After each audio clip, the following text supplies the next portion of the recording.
Hello, my name is Christine Carlson. I teach British and World Literature at Wisconsin Virtual Academy and Destinations Career Academy.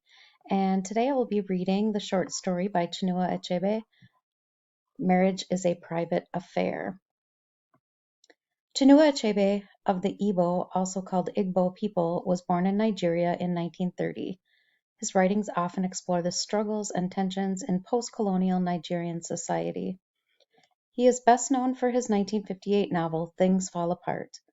Marriage is a Private Affair was first published in 1952. Have you written to your dad yet? Asked Nene one afternoon as she sat with Nnaemeka in her room at 16 Kasanga Street, Lagos. No, I've been thinking about it. I think it's better to tell him when I get home on leave. But why? Your leave is such a long way off yet. 6 whole weeks. He should be let into our happiness now. Nnaemeka was silent for a while, and then began very slowly, as if he groped for his words. I wish I were sure it would be happiness to him. Of course it must, replied Nene, a little surprised. Why shouldn't it? You have lived in Lagos all your life, and you know very little about people in remote parts of the country. That's what you always say, but I don't believe anybody will be so unlike other people that they will be unhappy when their sons are engaged to marry. Yes, they are most unhappy if the engagement is not arranged by them. In our case, it's worse. You are not even an Igbo. This was said so seriously and so bluntly that Nene could not find speech immediately. In the cosmopolitan atmosphere of the city, it had always seemed to her something of a joke that a person's tribe could determine whom he married.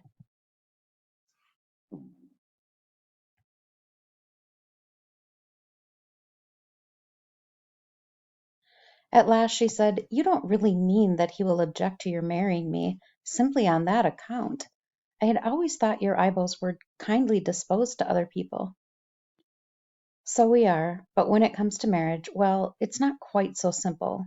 And this, he added, is not peculiar to the Ibos. If your father were alive and lived in the heart of Ibibio land, he would be exactly like my father. I don't know, but anyway, as your father is so fond of you, I'm sure he will forgive you soon enough. Come on then, be a good boy and send him a nice, lovely letter. It would not be wise to break the news to him by writing. A letter will bring it upon him with a shock. I'm quite sure about that. All right, honey, suit yourself. You know your father. As Nnaemeka walked home that evening, he turned over in his mind different ways of overcoming his father's opposition, especially now that he had gone and found a girl for him. He had thought of showing his letter to Nene, but decided on second thoughts not to, at least for the moment. He read it again when he got home and couldn't help but smile to himself. He remembered Ugoya very well, an Amazon of a girl who used to beat up all the boys, himself included, on the way to the stream, a couple dunce at school. I have found a girl who will suit you admirably. Ugoye Nnaemeka, the eldest daughter of our neighbor Jacob Nnaemeka. She has a proper Christian upbringing.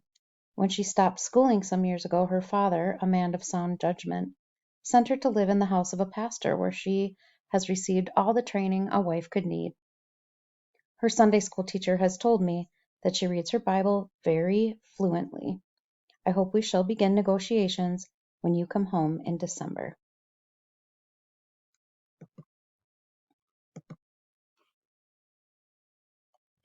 On the second evening of his return from Lagos, Nnaemeka sat with his father under a cassia tree.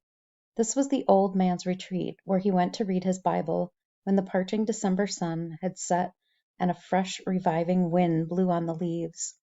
Father, began Nnaemeka suddenly, I have come to ask for forgiveness. Forgiveness? For what, my son? He asked in amazement. It's about this marriage question. Which marriage question? It is impossible for me to marry Nnaemeka's daughter. Impossible? Why? Asked his father. I don't love her. Nobody said you did. Why should you? He asked. Marriage today is different. Look here, my son, interrupted his father. Nothing is different.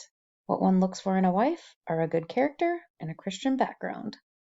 Nnaemeka saw there was no hope along the present line of argument. Moreover, he said, I am engaged to marry another girl who has all of Agoya's good qualities and who... His father did not believe his ears.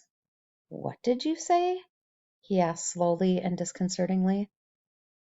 She is a good Christian, his son went on, and a teacher in a girls' school in Lagos. Teacher, did you say? If you consider that a qualification for a good wife, I should like to point out to you, Nnaemeka, that no Christian woman should teach. St. Paul in his letter to the Corinthians says that women should keep silence. He rose slowly from his seat and paced forward and backward. This was his pet subject, and he condemned vehemently those church leaders who encouraged women to teach in their schools. After he had spent his emotion on a long homily, he at last came back to his son's engagement in a seemingly milder tone. Whose daughter is she, anyway? She is Nnaemeka. What? All the mildness was gone again. Did you say Nnaemeka? What does that mean? Nnaemeka from Calabar. She's the only girl I can marry. This was a very rash reply, and Nnaemeka expected the storm to burst, but it did not. His father merely walked away into his room. This was most unexpected, and it perplexed Nnaemeka. His father's silence was infinitely more menacing than a flood of threatening speech. That night the old man did not eat. When he sent for Nnaemeka a day later, he applied all possible ways of dissuasion. But the young man's heart was hardened, and his father eventually gave him up as lost. I owe it to you, my son, as a duty to show you what is right and what is wrong. Whoever put this idea into your head might as well have cut your throat. It is Satan's work. He waved his son away. You will change your mind, father, when you know Nene. I shall never see her, was the reply. From that night the father scarcely spoke to his son. He did not, however, cease hoping that he would realize how serious was the danger he was heading for. Day and night he put him in his prayers. Nnaemeka, for his own part, was very deeply affected by his father's grief, but he kept hoping that it would pass away. If it had occurred to him that never in the history of his people had a man married a woman who spoke a different tongue, he might have been less optimistic. It has never been heard, was the verdict of an old man speaking a few weeks later. In that short sentence he spoke for all of his people. This man had come with others to commiserate with Okeke when news went round about his son's behavior. By that time the son had gone back to Lagos.